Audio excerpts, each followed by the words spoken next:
Vamos nosotros a arrancar con la entrevista de nuestro invitado, el ministro de Inclusión Económica y Social, Esteban Bernal, que se encuentra ya conectado con nosotros. El mandatario aseguró ayer que al menos 2 millones de familias ecuatorianas se benefician de algún tipo de ayuda estatal. Ese fue uno de los elementos también destacados por el presidente de la República.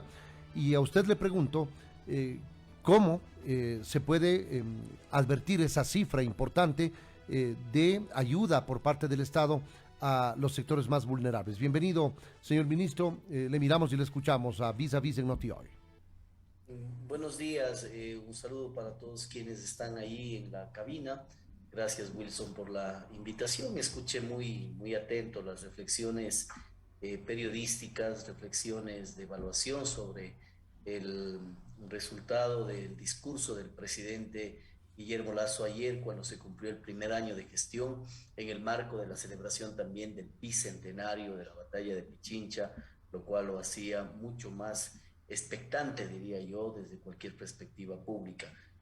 Respetuoso siempre, pero también es bueno contrastar y es grato que los medios de comunicación permitan efectivamente hacer una evaluación en doble vía. Esa evaluación que a la ciudadanía le permita a su vez sacar conclusiones. Empezaré por lo último manifestado por usted, Wilson.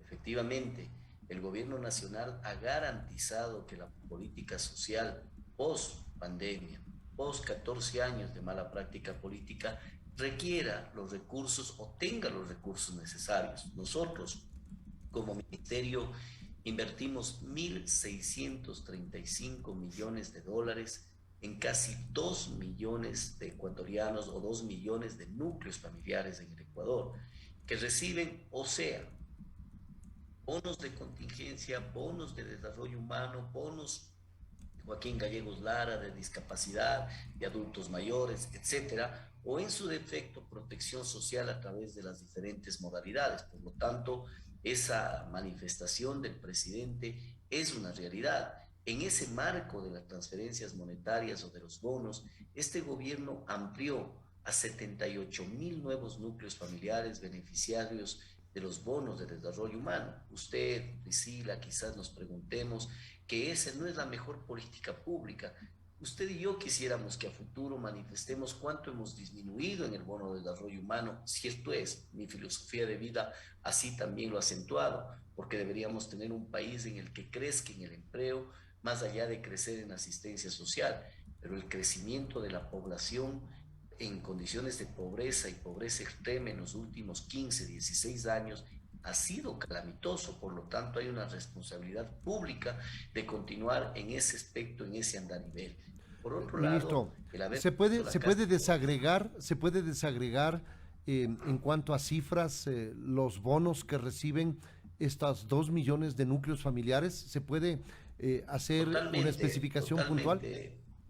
Mire, le voy a dar unos datos generales en honor al tiempo de la entrevista, pero de los 2 millones de núcleos familiares, aproximadamente 1.433.000 núcleos familiares son los que reciben en este momento, el día de hoy, las transferencias monetarias o los llamados bonos, sean estos de desarrollo humano, bonos de Joaquín Gallegos Lara, el bono de discapacidad, adultos mayores, etcétera.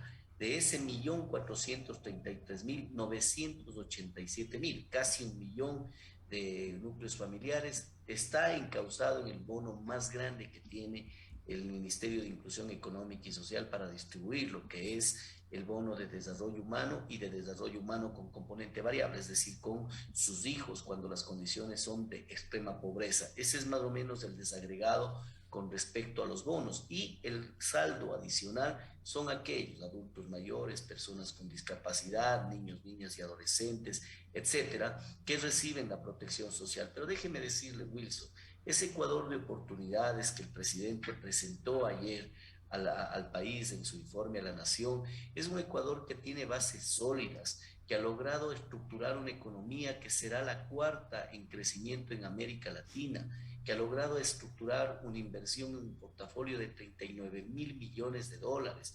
mencionaban en una reflexión previa, respetuosa sin duda, pero quizá pueda aportar para el análisis de que solo se habló de lo que haremos. Yo le estoy manifestando de lo que hemos hecho. 78.000 nuevos núcleos familiares que han tenido una cobertura social. El 42%, escúchese bien este porcentaje en materia de educación, 42% con una inversión de alrededor de 200 millones de dólares de la infraestructura dañada por la pandemia en materia educativa, se intervino y se ha logrado reactivarla, 42%. No es la totalidad, pero no es poca cosa también. En un año se ha logrado incrementar el presupuesto codificado de educación de 2.812 millones de dólares a 3.400 millones de dólares. No es poca cosa. Esto nos permite la contratación de 9.000 plazas de trabajo para educadores, profesores que estén en concurso ya por parte del Ministerio de Educación. Si vamos a los demás aspectos relacionados, por ejemplo, con el medio ambiente, se generó una reserva marina que nos puso como ejemplo en el mundo. Y dirán, ¿solamente es eso? No, no, no, porque ser ejemplo en el mundo en materia ambiental significa recursos. Casi 112 millones de dólares han ingresado al Ecuador producto de la gestión del Ministerio de Ambiente, motivado justamente de una buena práctica responsable ambiental como la ampliación de la reserva marina. Ahí nomás unos pocos datos que pueden entenderse que sí hay temas tangibles dentro del proceso del gobierno del presidente Lasso y temas tangibles que se suman también a algo que bien manifestó Priscila hace un rato, no forma parte ya del discurso recurrente del gobierno, pero sí de un antecedente. Ministro, ¿por qué razón Entender a dónde no se vamos. Una siente, vacunación exitosa que ha permitido una reactivación económica exitosa también, mi querido Wilson. ministro, lo decía Denise Salazar hace pocos minutos, ¿por qué razón la percepción de la ciudadanía todavía no es de positivismo en cuanto al manejo económico? Las cifras macroeconómicas están muy bien, pero la población dice, ¿cuándo llegaremos a sentir nosotros que existe una reactivación importante del empleo y una situación económica bollante? 10.000 millones de dólares en reserva internacional es una cifra interesante y me parece muy bien. ¿Este segundo año será el de cosechar? Mire, pero por supuesto, este será el año del Ecuador de las oportunidades, un Ecuador en el cual luego de sentar bases sólidas nos permite efectivamente conducirnos hacia ese mejoramiento individual de cada ecuatoriano. Déjeme darle dos datos más, nada más, y ahí entro en la reflexión por usted planteada. La primera, mire usted, en términos de comunicación, de telecomunicación, el presidente dio datos reales. 49 parroquias fueron incorporadas a la tecnología 4G cuando el promedio de incorporación en años pasados era de 5 parroquias. Parecerían números pequeños, pero no tiene idea la dinamización y la incorporación en el mundo digital de los sectores vulnerables, cuánto esto significa a quienes, por ejemplo, como quien se dirige en este momento a ustedes, ha estado en 20 provincias en los sectores vulnerables en mis 8 meses de gestión, obviamente conversando con aquellas personas. Concluyo con el tema de las ferias del encuentro, que para nosotros ha sido fundamental. Ferias del encuentro que nos permite al Ministerio de Inclusión Económica y Social aportar para que el emprendedor, la emprendedora que busca a través de los créditos de desarrollo humano mejorar su calidad de vida, pueda vender, tener canales de comercialización. Ayer festejamos el bicentenario con una gran feria nacional del encuentro en la Plaza Santo Domingo, en donde más de 70 emprendedoras vinieron de todo el país y cuando recorrí me decía, ministro, vendí todo, logré vender todo, debía haber traído más. ¿Por qué? Porque estamos apoyándoles y aportándoles para que dinamicen esa microeconomía. Mencionó el presidente la entrega de casi 53 millones de dólares en microcréditos al 1% a 5 años plazo y hasta 30, perdón, hasta 30 años plazo y hasta $5.000. Eso no es poca cosa, Wilson. Eso dinamiza la microeconomía, la economía popular y solidaria.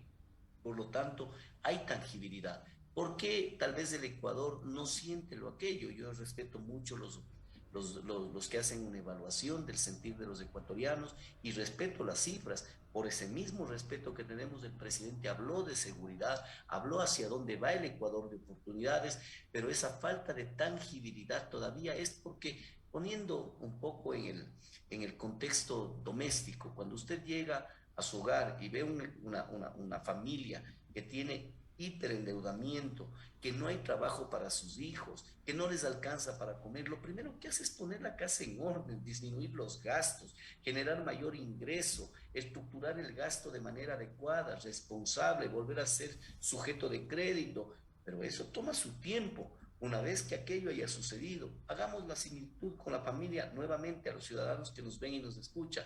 Una vez que eso ha pasado, el sentar bases para que aquello pase, sin perjuicio que hasta tanto hayamos dado de comer a nuestros hijos, hayan tenido por lo menos la protección social que requiere y arrancar un nuevo año estructurado, sólido, con visión a tener un Ecuador de oportunidades para la mujer emprendedora, para la persona, para el joven, para el adulto mayor, para todos los que están en los sectores vulnerables del Ecuador, Wilson. Está Priscila Romero, que también se une a esta entrevista. Tiene una interrogante, ministro.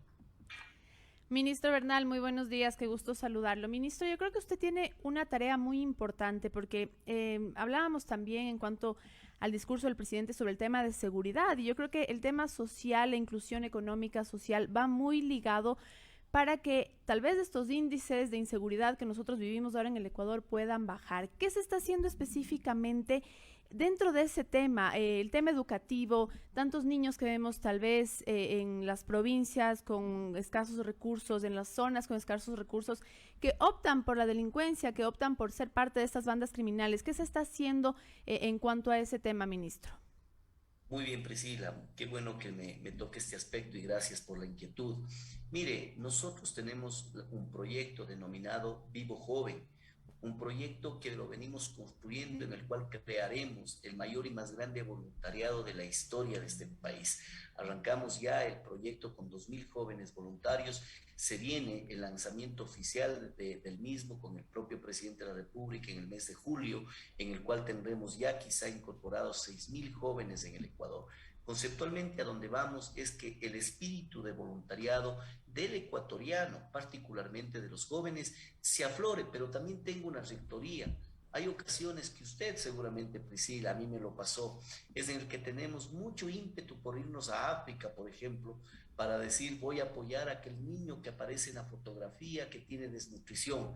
Yo le digo al ecuatoriano, al joven ecuatoriano, aquel que puede ser inclusive tomado por las garras de la delincuencia, no vayas a África, ve a Guano, ve a Chimbo, ve a Nabón, vámonos hacia Santa Elena, ahí existen niños a los que podemos aportar para disminuir la desnutrición crónica infantil.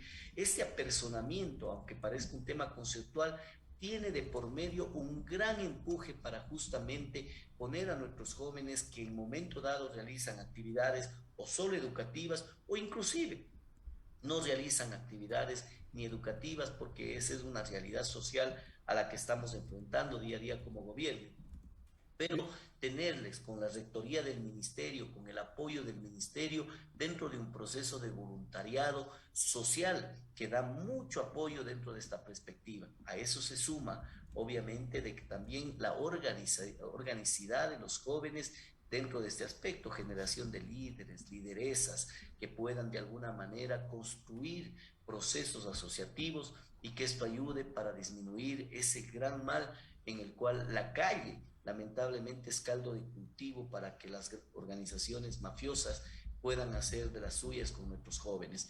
Desde esta perspectiva estamos trabajando con mucho ahínco en el programa Vivo Joven que lo vamos a presentar al país. Pero aparte de ello, los emprendimientos, parte de los emprendimientos y de las actividades a través de créditos de desarrollo humano va en un 80%, sí a mujeres, pero de ese 80%, al menos el 50% son mujeres jóvenes.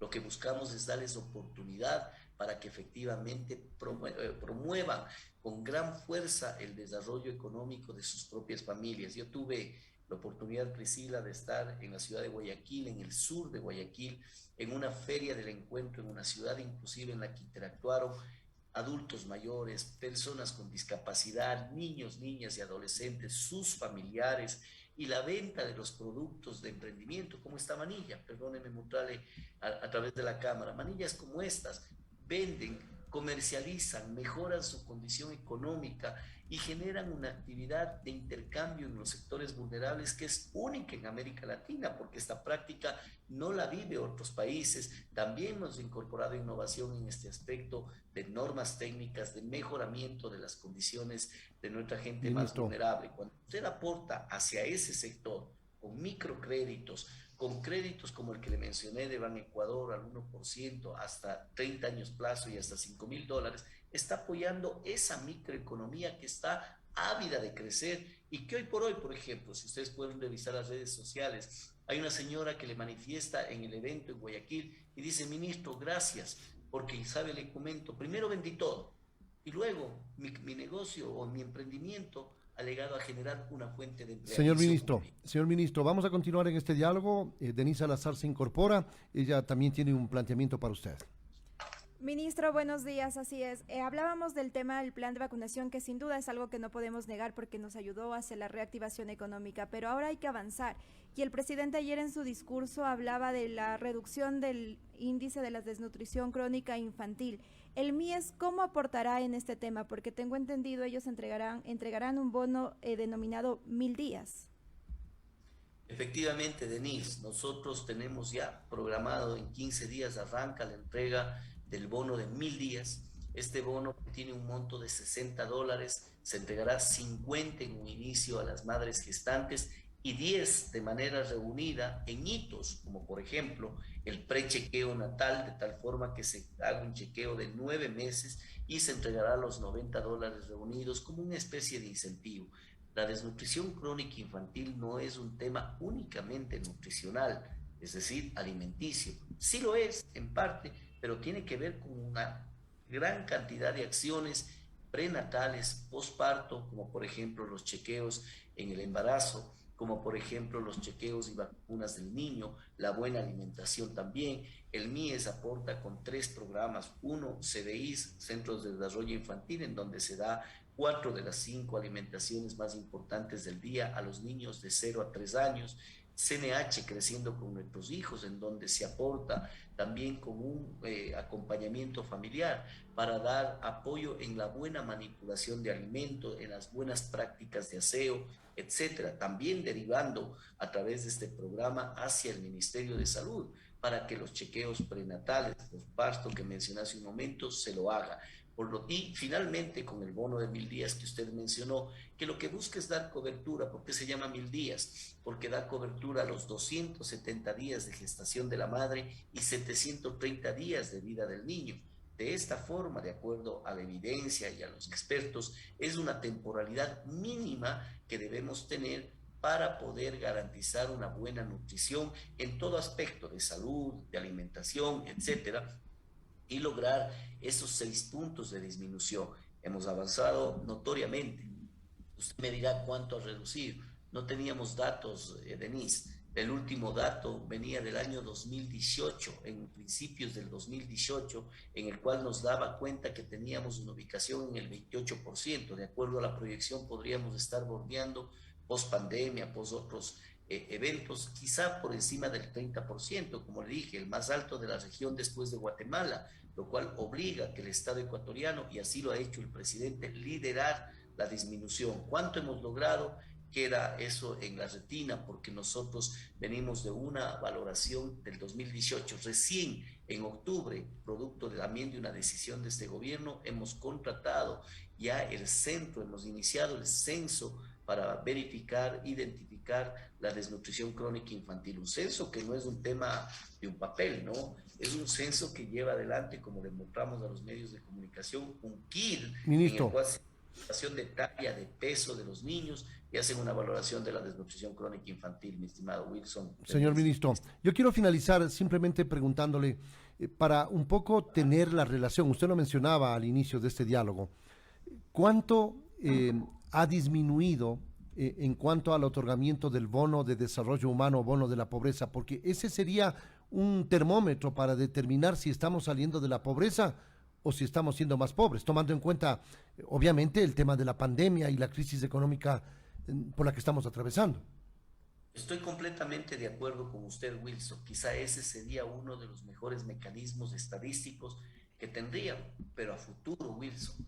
Hoy por hoy tenemos casi 300.000 núcleos familiares todavía dentro del rango de pobreza y pobreza extrema que ha calificado para la entrega de bonos. La capacidad institucional, económica del Estado ha hecho que logremos de aquellos un incremento de 78.000 en este primer año. ¿Cuánto quisiera yo decirle? Para el próximo año vamos a disminuir. Ojalá de manera concomitante, cuanto crezca el nivel de empleo, disminuye el nivel de núcleos familiares que estén en pobreza y pobreza extrema. Por eso el objetivo está enfocado en la mayor cantidad de generación de empleo. El INEC, a quien le pediría sugerirle, le invite para que inclusive comenten la metodología mediante la cual se midió el crecimiento de 350.000 nuevas fuentes de empleo a diciembre. Usted me dirá, pero ha caído casi 100.000 a la fecha. A marzo sí, nuevamente ha empezado la curva de crecimiento, que es lo que presentará el INEC de manera oficial, pero esa curva tuvo que ver con el proceso de Omicron, en donde casi tuvimos una paralización parcial entre enero y febrero. Era notorio una caída nuevamente de esa curva, pero la valoración del empleo, esa sí es una estadística más cercana a entender hacia dónde va la economía del Ecuador. La protección social, todavía estamos nosotros en ese camino de ampliar el abrazo social como un espectro de responsabilidad, porque Wilson, el crecimiento a 34, 35 y hasta 37%, según algunos organismos internacionales, del crecimiento de la pobreza y pobreza extrema, obliga a que tengamos una mayor conciencia social, y esa disminución que usted y yo anhelamos, al menos en los próximos años, no se dé con tanta consistencia como quisiéramos. ¿Empezó ya la entrega del bono para las mujeres? Sí, en 15 días empezamos, como le había manifestado a Denise, la entrega de los primeros 500 bonos, de los 25.000 bonos de desnutrición crónica infantil de 1.000 días para las mujeres, además de 12.000 bonos también para niños y niñas de 0 a 6 meses, que también serán beneficiarias sus madres, para dar una protección especial con respecto a este gran mal que aqueja al Ecuador. Muchas gracias, ministro, muy amable. Gracias por atender esta invitación, esta entrevista con algunas interrogantes.